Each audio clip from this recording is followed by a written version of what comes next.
इब्रानियों निकालेंगे 12, उसका 14 एक आयत पढ़े।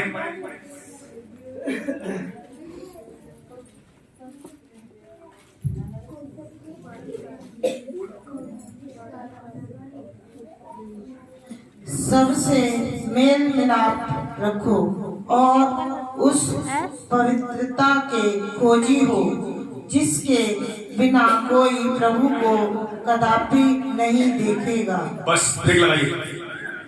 देखिए यहाँ पर क्या वचन में लिखा हुआ है, आपने देखा? जब यीशु मसीह परीक्षा में आए, यीशु मसीह की शैतान ने क्या किया? परीक्षा ली। शैतान वचन बोल रहा था और यीशु मसीह भी कह रहे थे ये लिखा, ये लिखा, ये लिखा, बोल रहे थे। तो यहाँ क्या लिखा हुआ है? दोबारा से पढ़े, ये जवाब दोबारा से पढ़े, पीछे तक बात जाए, पीछे अपनी सब बारे में पढ़े इस वचन को। सबने मेल मिलाप रखो, सबसे मेल मिलाप रखो और उस पवित्रता के खोजी हो जिसके बिना कोई प्रभु को कदापि न देखेगा। बस देख लो, वचन कभी खाली जाता? उस पवित्रता के खोजी आपको बनना पड़ेगा, उस मेल मिलाप के खोजी बनना पड़ेगा जिसके बिना प्रभु के निकट आप जा पाएंगे। आकाश पाताल चल जाएगा, प्रभु ने कहा था, पर मेरी कई बातें। अब समझदार बन जाओ, बुराइयां छोड़ दो। अगर किसी लड़ाई हो भी जाए, झट से मेल मिलाप करो। और अगर लड़ाई झगड़े में, बुराई में यीशु आ गया, आपका क्या होगा? उस भाई बहन का जो मेल मिलाप करना नहीं चाहता है, प्रभु को नहीं देख पाओगे, ध्यान रखना। फिर दूसरे बार कलेश में जाने के बाद और कलेश बढ़ जाएगा, ध्यान रखना। अभी कलेश कम है, लेकिन कलेश घटेगा नहीं, अंधेरा घटेगा नहीं। क्या होगा? अंधेरा बढ़ने जा रहा है। लेकिन अगर तुम ज्योति से भरे हो, उसकी आग से भरे हो, अंधेरे में भी जाओगे, उजाला हो, मौत में भी जाओगे, जीवन मौत की बाजियों में जाओगे, वहां भी मौत तुम्हें नहीं छुपाएगी और जीवन को देखोगे आप। कब? ईमानदार बनोगे तब, पवित्र बनोगे तब, मेल मिलाप खोजी बनोगे तब। पाप क्या लाता है? मौत। बुराई क्या है? पाप नहीं है। यहाँ की बातें वहां की बातें पाप नहीं क्या? अभी छोड़ दो, अभी सुनिए ध्यान से। छोटा पाप चाहे बड़ा पाप, प्रभु की निगाह में बराबर पाप है। कुछ लोग कहते हैं झूठ तो छोटा है, लेकिन झूठ उतना ही बड़ा है जितना एक आज्ञा है। झूठ मत बोलना, चोरी मत करना, व्यभिचार मत करना, ये सब क्या है? आज्ञा है। कुछ लोग सोचते हैं छोटा से झूठ तो है, 1 रुपए वाली बात है या 2 रुपए वाली बात है। यहां से भी निकलोगे कब? जब प्रार्थना करोगे। बिना प्रार्थना के, बिना अनुग्रह के आप यहां से भी नहीं निकल पाएंगे। अभी अनुग्रह पर अनुग्रह चल रहा। कलाम कहता है, प्रभु ने कहा उसके अनुग्रह को, उसके लहू को व्यर्थ मत जाने दे।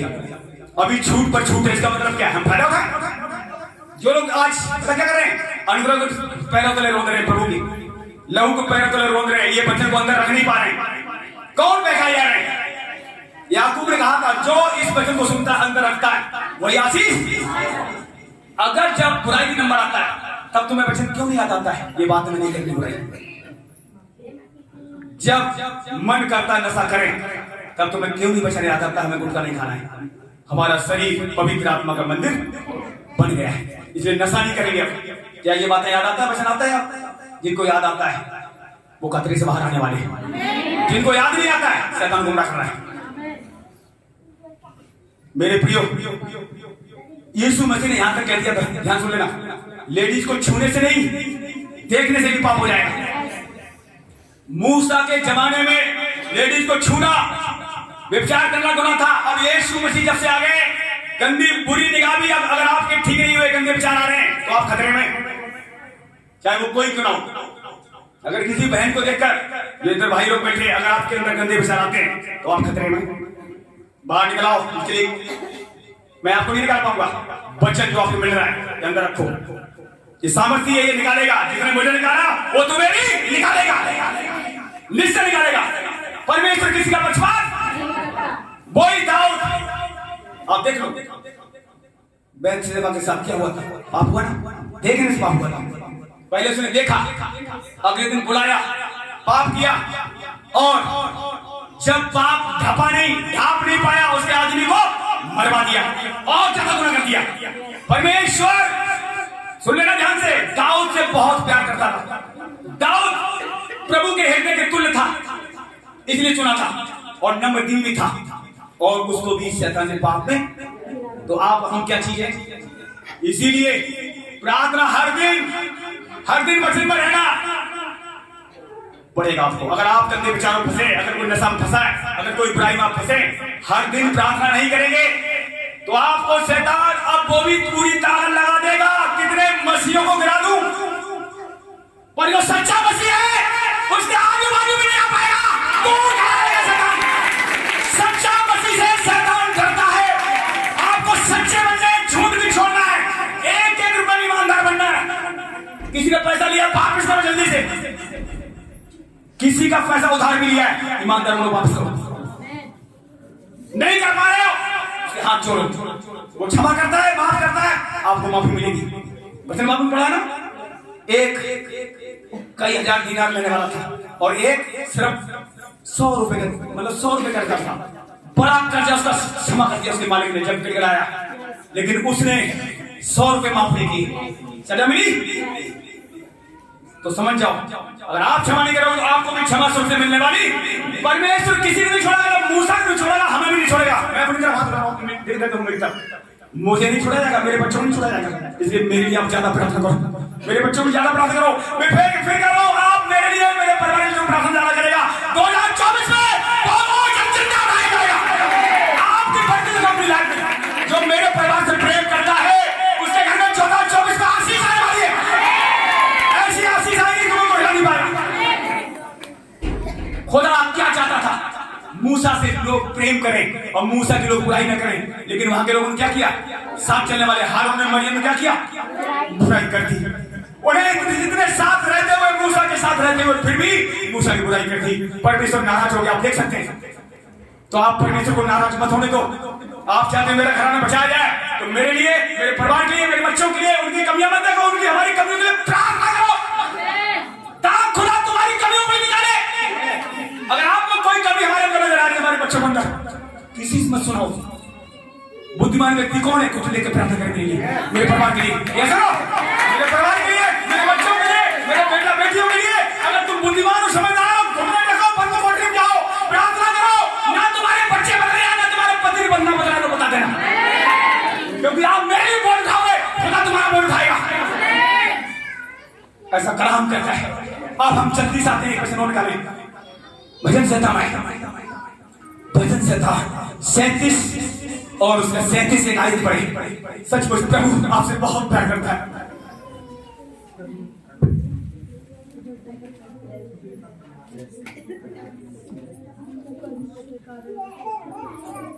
भजन संहिता 37 और उसकी 37 एक आयत, 37 की 37 37 की 37। खरे मनुष्य पर दृष्टि कर और धर्मी को देख, क्योंकि मेल से रहने वाले पुरुष का अनंत फल अच्छा है। अब सुनिए वचन क्या कह रहा है। खरे मनुष्य की बात हो रही है। अगर आप वचन खरा सुन रहे हैं तो आपके अंदर खराई आ रही है। हो सकता है आपको नजर ना आए, पर शैतान जानता है, इसलिए आपके घर में उथल-पुथल कर रहा है। जिनके घरों में कलेश पड़ रहा है, प्रार्थना वहां पड़ रहा है, कलेश पड़ रहा है, आपके अंदर खराई आ रही है, इसलिए ऐसा हो रहा है। हिलना मत, शैतान हिलने जा रहा है। 2024 में काम कहता है शैतान का सफाया कर दिया जाएगा। वो अपनी आग बढ़ाएगा, पर यहोवा की आग से कौन बचेगा? यहोवा की आग से शैतान, शैतान के लोग तक जल जाएंगे। ध्यान में बात को। इसलिए आपको डरना है तो अपने बाप से डरना है, कोठी लेकर प्रार्थना करनी है। तो यहाँ पर साफ लिखा हुआ है 37 में, खरे मनुष्य पर दृष्टि कर और धर्मी को देख, क्योंकि मेल से रहने वाले पुरुष का अंत फल जमीन को राज करेगा। खरे मनुष्य कौन उसकी तंबू में राज करेगा? जो खराई पे चलेगा।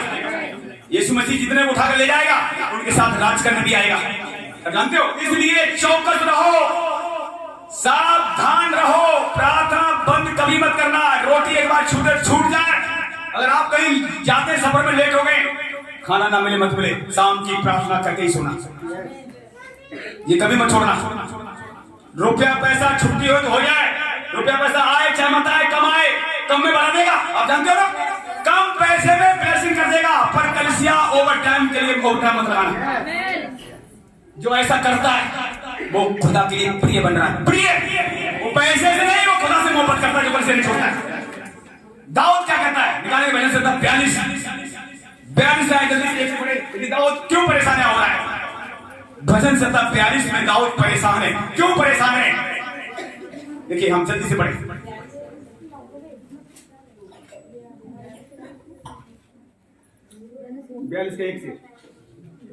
जैसे हिरनी नदी के जल के लिए हाँफती है, वैसे ये परमेश्वर मैं तेरे लिए हाँफता हूँ। जीवते पर ईश्वर, हाँ परमेश्वर का मैं प्यासा हूँ। मैं कब जाकर परमेश्वर को अपना मुंह दिखाऊंगा। मेरे आंसू दिन और रात मेरा आहार हुए हैं, और लोग दिन भर मुझसे कहते रहते हैं, तेरा परमेश्वर कहाँ है। यह स्मरण करके मेरा प्राण शोकित हो जाता है कि मैं कैसे भीड़ के संग जाया करता था। मैं जय जयकार और धन्यवाद के साथ उत्सव करने वाली भीड़ के बीच में के भवन, परमेश्वर के भवन को धीरे धीरे जाया करता था। बस अब सुनिए, दाऊद गीत गाता था। वो भी आप भी गीत गा रहे, गीत गाते गाते वर्शिप करते करते दौरान में शैतान से गिराया। किसको गिराया? दाऊद को। आपको भी शैतान चाहता है बहनों को भी भाइयों को गिराए पाप में। दाऊद गिर गया। गिरने के बाद प्रभु के भवन से अलग वो प्रभु की आराधना नहीं कर पा रहा है, क्योंकि पाप जब आता है परमेश्वर से पाप दूर करता है। जब आप पाप छोड़ते, पश्चाताप करते, प्रभु दोबारा आपको नया ताजा करता है। इसलिए पाप में जीवन ना बिताए। लिखा हुआ है, तुम्हारे मरणहार शरीर पर पाप राज न करने पाए। कौन राज करे? यीशु राज करे। तुम्हारे मन में, तुम्हारी आंखों, तुम्हारे कान पर, जीभ पर, अंग अंग पर जब यीशु राज करेगा, पाप को मौका मिलेगा ही नहीं। क्या बातें समझ में आ रही है? अगर आप अपने मन को, अपने आंखों को, अपने कानों को, जिनसे गुनाह होता है, कलाम कहता है रोमियो में लिखा हुआ है 6:12-14 में, अपने सभी अंगों को सत्य को सौंप दे, फिर तुझ पर पाप प्रभुता। क्या ऐसा आप कर रहे हैं हर दिन? अपना मन, अपनी आंखें, अपने कान, जो तुम्हारे बस में नहीं जीवोट, उनको भी प्रभु क्या सौंप रहे हैं? यीशु को सत्य को सौंपना है। सत्य कौन है? जब यीशु को हर दिन अपना जीवोट सौंपेंगे, अगर आपकी जीवोट बुराई से रुकती नहीं है, दाऊद क्या कर रहा है? पीछे गटर बंद ना करें, ध्यान से सुनिए, ध्यान से आगे देखो, पीछे मत देखो। जिनकी जीभ रुकती नहीं है, दाऊद कह रहा है, हे जीभ, छली जीभ, तेरे साथ मैं क्या करूंगा? जीभ एक ऐसी बला है जो कभी रुकती, इसको कौन रोक सकता है? जिसने बनाया वही रोक। और वो जब अंदर बढ़ेगा, जब जीभ और उसको सौंप दोगे, जब जीभ पर यीशु बैठ जाएगा, तुम्हारी जीभ पता फिर किसके लिए इस्तेमाल होगी? सिर्फ यीशु के लिए, आशीष के लिए। शराब तुम्हारे मुंह से निकलना बंद हो जाएगा। याकूब कहता है, एक ही जीभ से तुम्हारा शराब क्यों निकलता है? उसी से तुम प्रभु की महिमा करते हो, उसी से शराब निकलता है। क्यों निकलता है? क्योंकि जीभ और तुम्हारे बस में, इसीलिए यीशु के बस में देते। जब यीशु के बस में हो जाओगे आप, आपके सभी अंग, फिर उसके चलाए जब चलोगे, बहुतों को जीत कर ले आओगे। और इस मसीह की जीभ के बस में। आज देख लो, आपने पहले इतनी कुछ बात बोल दी, आपके रिश्तेदार आज बहुतों के पास आना नहीं चाहते। जीभ एक ऐसी बलाई है, बला है, जो चलती हुई गति में आग लगा देती है, शांति में अशांति ले आती है। सब लोग ध्यान सुन रहे हैं? अब हम करें तो करें क्या? दाऊद क्या कह रहा है? देखिए, दाऊद अब प्यासा बन गया है। अगर ऐसा कोई भाई बहन है परेशान है, आप क्या प्यासे बन रहे हैं? दाऊद, उसकी भूख प्यास बढ़ रही है। किसके प्रति? आपकी भूख प्यास यीशु पे बढ़ रही क्या? कलीसिया में आने के मन ज्यादा कर रहा है क्या? जिनका भूख प्यास बढ़ रहा है वो खतरे से बाहर आ रहे हैं। बाहर 2024 में हर एक खतरा उनकी लाइफ से जाने वाला है, जिनकी भूख प्यास बढ़ रही है। यीशु के उनके लाइफ में हर एक खतरा जाने वाला है। निश्चय बहुत बड़ी दवाई साहब आप लोग आने वाले हैं। दाऊद की जब भूख प्यास बढ़ी, क्या हुआ पता आपको? पूरे इजराइल पर बना दिया। बूढ़ा होकर दाऊद मरा। पूरी आयु केवल दाऊद ने जी, उसके बच्चों ने भी नहीं जी। एक पाप ने उसे बर्बाद कर दिया, उसके घर में तलवार चलने लगी। लेकिन यीशु मसीह आने के बाद ध्यान रखना, सीधी चाल चलना। कलीसिया में भी, घर में भी कोई पाप अगर लाइफ में है तो अभी सुधार लो, पाप को हटाओ, नहीं तो पाप तुम्हें कलीसिया से हटा देगा। Are you ready? जो पाप करना नहीं छोड़ेंगे 2024 में देख लेना कितने लोग सो जाएंगे। जो ठीक से नहीं चलेंगे उनके साथ क्या होगा पता आपको? उनके शरीरों को शैतान के हाथ में सौंपा जाएगा। और पहला कुरिन्थियों 5 में लिखा हुआ है, जो लोग व्यभिचार नहीं छोड़ेंगे, पौलुस कहता है उनके शरीरों को शैतान के हाथ में सौंप दिया जाए, ताकि उद्धार के दिन उनकी आत्मा उद्धार पाए, शरीर को नाश किया जाए, ताकि वो और पाप न करें। शरीर क्या करता है? पाप करता है। तुम्हारी मरना देह पर पाप फिर राज न करे। कौन राज करे? पहला कुरिन्थियों 3 का 16 पढ़े, देखिए क्या लिखा हुआ है। पहला कुरिन्थियों 3 की 16।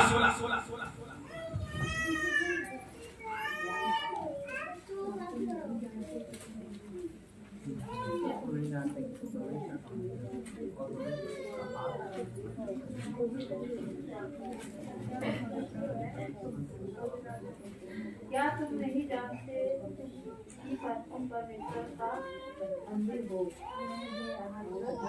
आत्मा वास करता है। 16।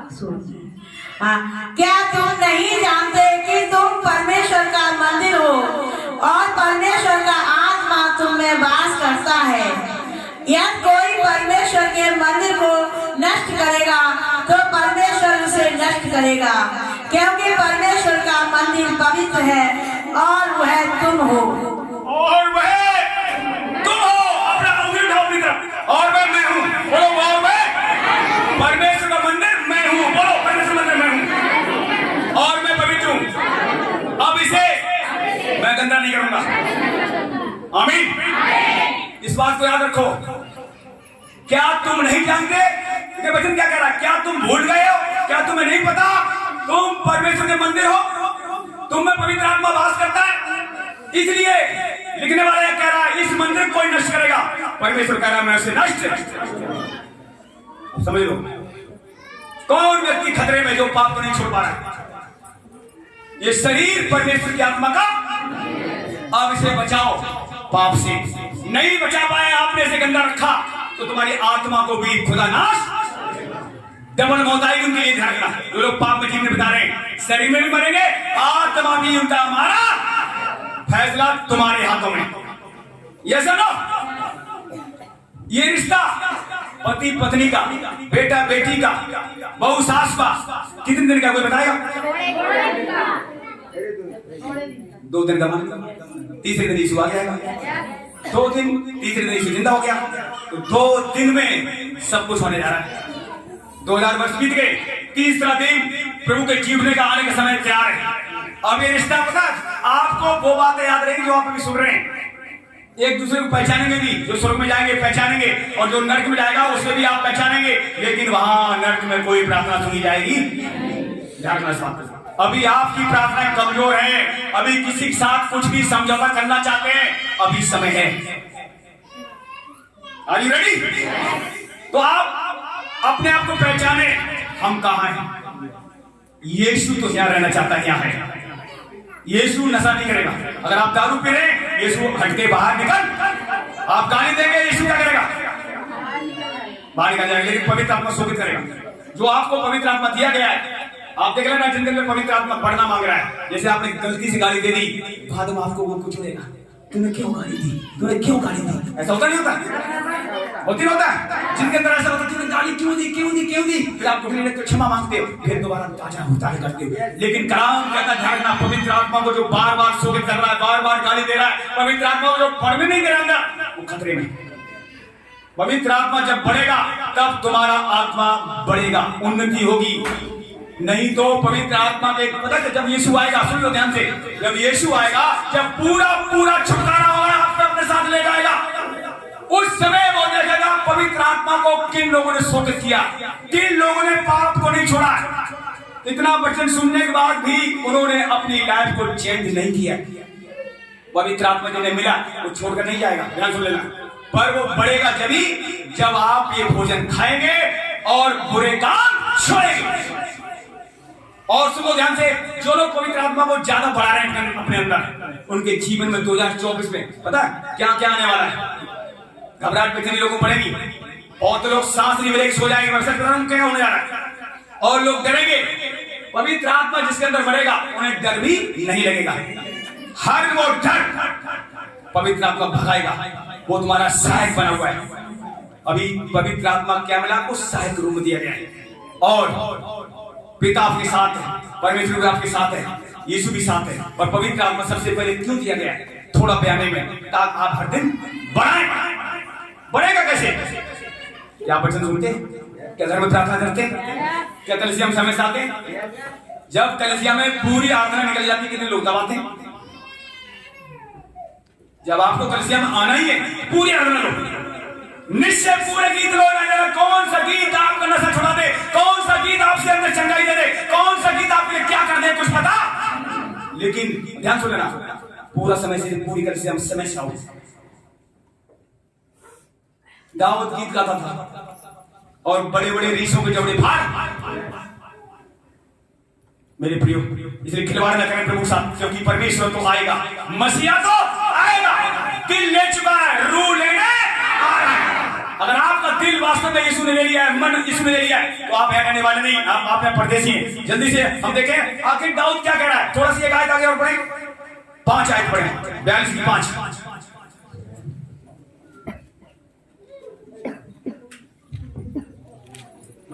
वचन कहता 42 की 5। हे मेरे प्राण, तू क्यों गिरा जाता है, तू अंदर ही अंदर क्यों व्याकुल है। परमेश्वर पर आशा लगाए रहे, क्योंकि मैं उसके दर्शन से उद्धार पाकर फिर उसका धन्यवाद करूंगा। देखिए, आपका मन व्याकुल हो सकता है। आप अपने मन को अपनी बातों से तसल्ली नहीं दे सकते, आप वचनों से अपने मन को तसल्ली दे सकते हैं। जब तक आप वचन नहीं सुनेंगे, तब तक आपका मन जो घबराया हुआ है, डरा हुआ है, व्याकुल है, परेशान है, उसको शांति जब भी मिलेगी जब आप वचन सुनेंगे, या गीत गाएंगे, या प्रार्थना करेंगे। प्रार्थना करना बहुत जरूरी है, वचन सुनना बहुत जरूरी है, गीत गाना बहुत जरूरी है। अब आप तीनों में से तीनों चीजें कर रहे हैं तो आप मजबूत होने जा रहे हैं। और प्लस अगर आप उपवास में रह रहे हैं और ज्यादा मजबूत होने जा रहे हैं। सिंगल डोरी जल्दी टूटती है, 2 डोरी मजबूत होती है, 3 और हो जाए, 3 हो जाए तो और ज्यादा मजबूत हो। तो आप प्रार्थना के साथ साथ उपवास भी करें, वचन भी सुने, कलीसिया भी समय से ले ना छोड़े, तो जल्दी से वचन निकालते। अब दाऊद यहाँ घबरा हुआ था, लेकिन उसकी लाइफ में कब काम हुआ, जल्दी से आते हैं भजन संहिता 119।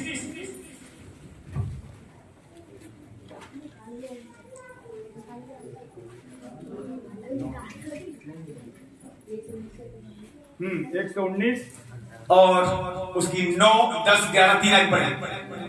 जवान अपनी चाल को किस उपाय से शुद्ध रखे, तेरे वचन के अनुसार सावधान रहने से। मैं पूरे मन से तेरी खोज में लगा हूँ, मुझे तेरी आज्ञाओं की बाट से भटकने ना दे। मैंने तेरे वचन को अपने हृदय में रख छोड़ा है कि तेरे विरोध पाप ना करूं। हालेलुया। जवान अपनी चाल को किस उपाय से शुद्ध रखे, तेरे वचन के अनुसार सावधान रहने से। देख रहे हो, सावधान रहना पड़ेगा। शैतान भी वचन पूरी बाइबल जानता है। यीशु मसीह से शैतान क्या कहता है, जब यीशु मसीह ने जब 40 दिन उपवास किया, निराहार रहा, शरीर में भी यीशु मसीह थे, आत्मा में भी थे। जैसे उपवास से बाहर निकले, आप बाहर निकलते हैं, जैसे आपका सुबह से लेकर शाम तक उपवास होता है, फिर शाम क्या होता है, भूख लगती नहीं लगती, ऐसे यीशु मसीह 40 उपवास रखे, जब बाहर निकले भूख लगने लगी। शैतान जान गया इसको भूख लग रही है, और वहां पत्थर पड़े, यदि तू परमेश्वर पुत्र है तो पत्थरों को बोल रोटियां। अब आप पीछे वाले आगे वाले ध्यान सुनना, अगर यीशु मसीह पत्थरों को बोलते रोटी बन जाती, क्या नहीं बनती? बन जाती। क्योंकि बात बताओ, क्योंकि वचन के द्वारा ही सब कुछ बनाया गया। यीशु मसीह कौन है? वचन। वचन कहाँ गया था? मरियम की, और उसने मांस लहू का शरीर धारण किया और आपके हमारे बीच में डेरा। अब सुनिए, वचन के द्वारा सब कुछ बना गया। तो शैतान जानता था सब कुछ, फिर भी उसकी परीक्षा ले रहा है। कलाम कहता है जब यीशु मसीह तैयार हुए उपवास लेकर, मतलब उपवास में पूरे प्रार्थना में आत्मा से भर गए, आत्मा उन्हें जंगल में ले गया ताकि उनकी परीक्षा हो।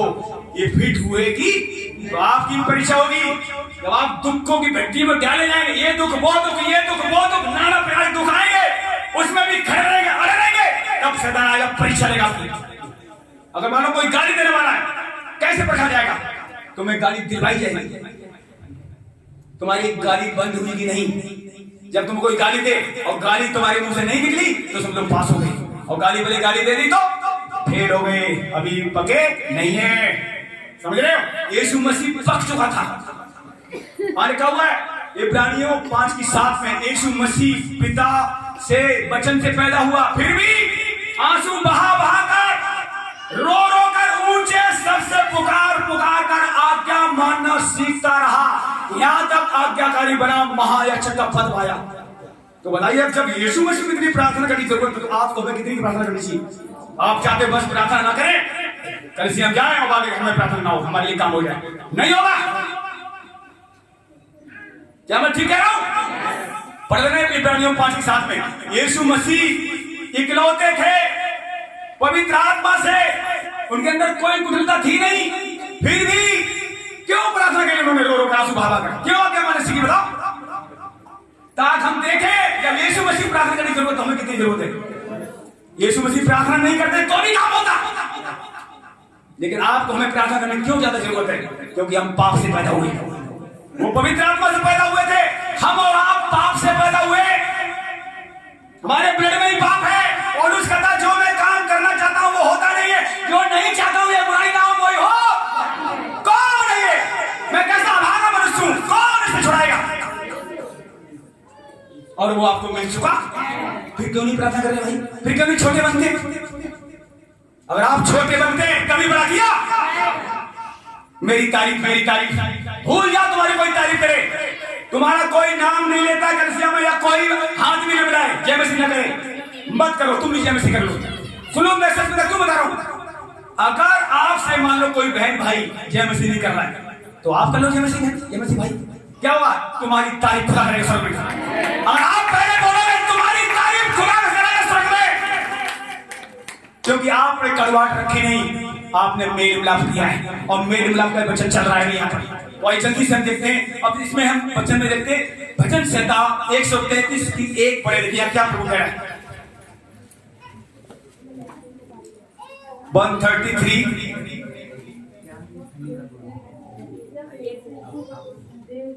देखो यह क्या ही भली और मनोहर बात है कि भाई लोग आपस में मिले रहे। यह तो उस उत्तम तेल के समान है जो हारून के सिर पर डाला गया था और उसकी दाढ़ी पर बहकर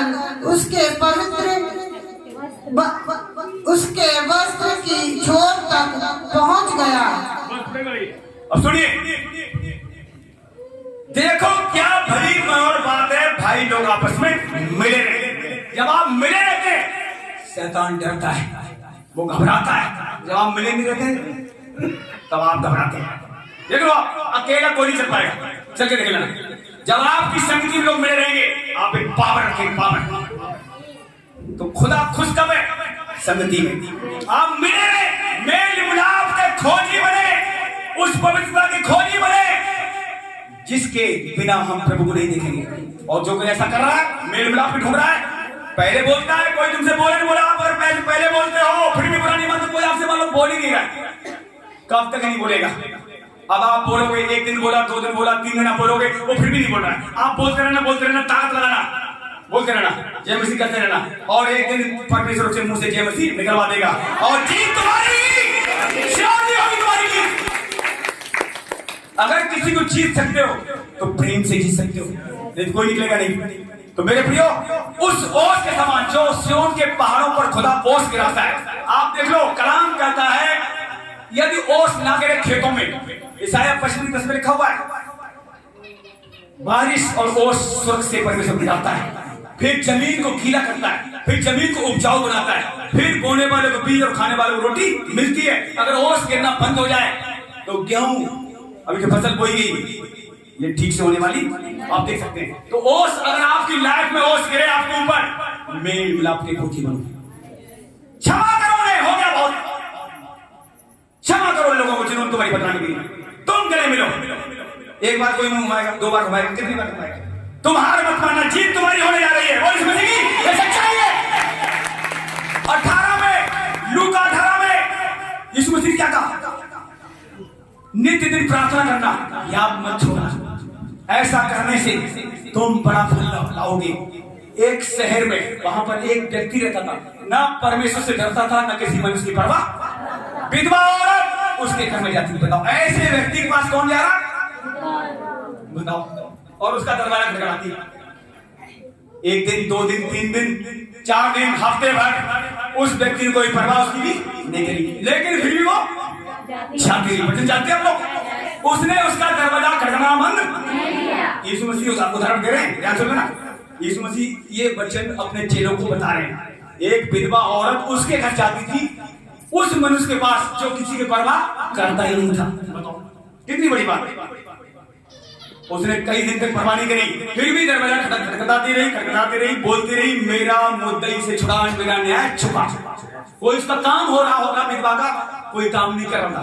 वो व्यक्ति किसी परवाह नहीं करता था। उसके मन में आया एक दिन, एक विधवा औरत मुझे लगातार सताती चली जा रही है, ऐसा ना हो कहीं ये मेरी नाक में, इससे बढ़िया इसका काम, तो खुदा तुम्हारा काम क्यों नहीं करेगा? लिखा हुआ ईसाई पढ़ना, इतना पुकारो, उतना पुकारो, जितना पुकारो उससे चैन मत लेने दो। जब आप खुदा को चैन नहीं लेते हो, आप देखो तुम्हारे बच्चे हैं तो तुम्हारे पीछे पड़ जाते, रोते चिल्लाते, रोते रोते ये चीज दिला मम्मी, दिला पैसे ना हो, जब ज्यादा ही अति करे तो मम्मी उधार लाती पैसे, उसकी चीज। खुदा को उधार लाने की जरूरत नहीं, उसके पास बहुत कुछ है। खुदा उधार नहीं लाएगा, उसके दाहिने हाथ में बहुत कुछ है।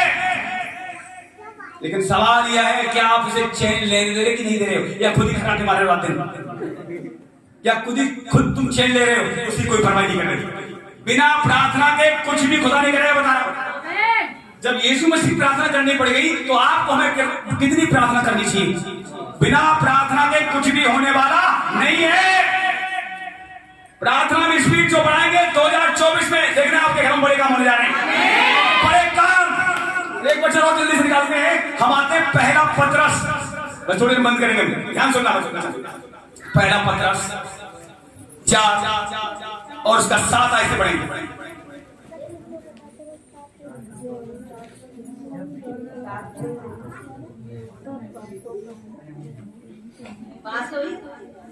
चार का 7 से, पहला पतरस 4 उसका 7। सब बातों का अंत तुरंत होने वाला है, इसीलिए संयम होकर प्रार्थना के लिए सचेत रहो। सब में श्रेष्ठ बात यह है कि एक दूसरे से अधिक प्रेम रखो, क्योंकि प्रेम अनेक पापों को ढांप देता है। बिना कुलकुलाए एक दूसरे का अतिथि सत्कार करो। जिसको जो वरदान मिला है वह उसे परमेश्वर के नाना प्रकार के अनुग्रह के भरे भंडारियों के समान एक दूसरे की सेवा में लगाएं। बस सुनिए, सब बातों का अंत, जो लोग बाइबल पढ़ते हैं पता है, सब बातों का अंत होने वाला है, ज्यादा समय नहीं है। देखो लड़ाइयां पहले जो यूक्रेन से लड़ी थी, यूक्रेन से लड़ाई चल रही थी, अभी तक बंद नहीं हुई। और दूसरी इजराइल से गाजा पट्टी चालू हो गई, और कई महीने हो गए।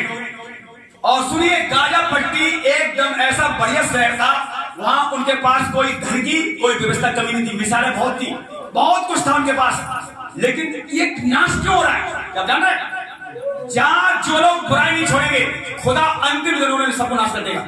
लिखा हुआ है हमास, एक दिन मैंने बताया था आपको, हमास उर्दू शब्द है, और जब हिंदी में उसका ट्रांसलेट लोगों ने किया पता नहीं क्या आया शब्द, क्या आप सुनना चाहते हो? उत्पात, बुराई। हमास, उस शहर का नाम रखा गया हमास। और हमास पता क्या उर्दू में नाम रखा, हिंदी जब उसका लोगों ने ट्रांसलेट किया, बुराई मतलब वो पूरे लोग बुरे थे, बुरे। और खुदा ने जब तक समय दिया मौका दिया, बुराई नहीं छोड़ रहे हो, पूरा गाजा पट्टी खत्म। इजराइल में भी ये मत सोचना कि इजराइल में नहीं तबाहोगे, इजराइल में भी वो लोग जरूर मारे जाएंगे जो खुदा से मोहब्बत नहीं करते, जो नंगे हाथ पैर घूम रहे हैं, रंगोलियां मना रहे हैं। परमेश्वर ने क्यों इजराइल को पहले मारा था? मूसा के साथ जो व्यभिचार नहीं छोड़ते थे, 23,000 मरे, 70,000 वहां मरे, यहां मर गए। व्यभिचार, शैतान बहुत चालाक है, आप लड़ाई झगड़ा नहीं करोगे तो व्यभिचार करवा देगा। बालक वो आप जानते, बालक एक बिलाम नबी था, बिलाम नबी था और बालक राजा ने बिलाम नबी को बुलाया था। क्यों बुलाया था कोई बताएगा? श्राप देने के लिए, क्योंकि मूसा उनके नगरों से होकर जा रहा था, उनके नगरों के सामने उन्होंने डेरे डाल दिए, तंबू डाल दिए, और मूसा के साथ जो सेना थी, जो परमेश्वर की प्रजा थी, अनाप शनाप बढ़ गए थे लोग, 20 लाख से भी ज्यादा थे लोग, लगान दिया। और जब उन्होंने तंबू डाल दिए, बिलाम राजा जो था, बालक जो राजा था वो घबरा गया, कह रहा ये तो परमेश्वर लोग हैं, जहां से जा रहे हैं इन सबको ये तबाह करते जा रहे हैं, कहीं ऐसा ना मुझे भी तबाह कर दे। इसलिए बालाक ने बिलाम नबी को ढूंढा, बुलाया कि बहुत सारा धन दूंगा, तेरी इज्जत करूंगा, तेरी शौहरत करूंगा, सब कुछ करूंगा, तू आ मेरे यहां से खड़ा होकर इन लोगों को श्राप दे, ताकि इन लोगों को किसी तरीके से यहां से हटा सकूं। लेकिन आप देख सकते हो जब दिन पढ़ोगे, बिलाम ने भी गया श्राप देना चाहा, पर श्राप मुंह से निकला नहीं। तुम्हारे लिए कोई श्राप देगा? आशीष जितने बड़ी तुम्हें कोई हमें श्राप दे दे, आशीष में बदला जाएगा। ऑलरेडी इजराइल आशीष था, परमेश्वर ने उसे पहले आशीष दे रखी। फिर बिलाम करा मैंने कैसे श्राप दूं? कई बार कुर्बानी दी गई, 3-4 जगह, लेकिन एक भी जगह से उसके मुंह से श्राप नहीं आया। तुम्हारे पास भी श्राप नहीं आएगा। पाप छोड़ो, पाप जो आपसे जीवन से पाप हो रहा है, कमियां उन्हें निकालो, बाकी आप आशीष मिलोगे, ऐसा कलाम कहता है। तो वहां क्या हुआ? ध्यान सुनना, आगे मैं क्यों ये वचन आपको सुना रहा हूं। जब देख लिया 3-4 जगह उसमें अंजवा लिया, कुर्बानी चढ़ाई, बलि दी, परमेश्वर ने आशीष ही आशीष दी। अब शैतान बहुत चालाक, उसने कहा अब ये तो ऐसे जाएंगे नहीं। अब जो बालाक राजा था, वहां की लड़कियां मूर्ति पूजा करती थी, स्त्रियां, वो मूर्ति पूजा लोग थे। अब ये प्रभु के लोग थे, ये लोग वहां तंबू डले थे, उनमें आना जाना कर दिए चालू, उनकी लड़कियों से कुकर्म करना चालू कर दिए। वो काम नहीं चला तो शैतान ने क्या किया? लड़कियों के साथ कुकर्म कौन कर रहे हैं? इजरायली कर रहे हैं। आप देखिए वहां परमेश्वर ने बचाया, लेकिन परमेश्वर अपना नाराज हो गया। परमेश्वर ने इजराइल में अपनी प्रजा पर मरी भेजी, इधर मर रहे हैं, उधर मर रहे हैं, इधर मर रहे हैं, उधर मर रहे हैं। फिर मूसा दुआ कर रहा है, प्रभु ने बचा, वो तो बचाएगा, लेकिन जो मर गए वो कहां गए? जो व्यभिचार नहीं छोड़ेगा, यहां भी नाश और वहां भी नाश। सबसे खतरनाक पाप कौन सा है? व्यभिचार। तो आप देख सकते हैं, आप कई क्षेत्र में मजबूत हो सकते हैं। अगर आपके मन में गंदे विचार आते हैं तो मैं तो ये कहूंगा उस स्त्री साथी में बुलाओ, जैसे बोलो ही मत, पीछे मुंह मारो, इस समय वो चल रहा है। अगर आपको स्त्री देखकर गंदे विचार आते हैं किसी भाई के मन में, उस बहन का मुंह घुमा लो, आप बच सकते हो। ऐसी बहन कोई ऐसी है जो भाई जो गंदे विचार आते हैं, उस भाई से मुंह घुमाओ और प्रार्थना करो, तभी बच सकते हो। व्यभिचार वालों को व्यभिचार छोड़कर भागना पड़ता, यहाँ प्रार्थना भी नहीं सुनी जाएगी। बता रहा हूं, यीशु भागा, व्यभिचार छोड़कर जो भागेगा वही बचाया। खतरनाक पाप व्यभिचार और नशा, दो चीजें बहुत खतरनाक है। शैतान पहले नशा कराता है और नशा में फिर क्या कराता है? आप देखो उसमें लिखा हुआ है, नशा करने वाले लुचपन करते हैं, आड़े टेढ़े हाथ उठाते हैं, जीभ लड़खड़ा जाती है, और वो सब नरक की तैयारी कर रहे हैं, लेकिन वहां से खुदा ने आपको निकालने के लिए बुलाया है। ताली बजाओ यीशु मसीह के लिए, और जोरा हमारे साथ है। आइए आपको बंद करेंगे, प्रभु सबको आशीष दे, अंगीकार करेंगे। यीशु मसीह प्रभु, मैं विश्वास करता हूँ, विश्वास के द्वारा मेरा और मेरा घराना उद्धार पाया है। मैं अपने आप को, अपने घराने को, जो मेरे बस में नहीं है, प्रभु मैं तेरे बस में देता हूँ। तू सामर्थी परमेश्वर है, तू पवित्र परमेश्वर है, तू अति पवित्र है। तू मेरे मन पर, मेरे हृदय पर, मेरे सभी अंगों पर राज कर। मेरे जो अंग बस में नहीं है, मैं एक बार फिर सभी अंगों को, अपने आत्मा, प्राण, सोल को, सोच विचार को यीशु मसीह तेरे हाथों में सौंप, तेरे चलाए चलूं, तेरे रोके रुकूं। तू मुझे चलाना और मैं अपनी मर्जी पूरी न करूं मेरे जीवन में, मेरे परिवार में, इस कलीसिया में। प्रभु यीशु तेरी मर्जी पूरी हो। आमीन।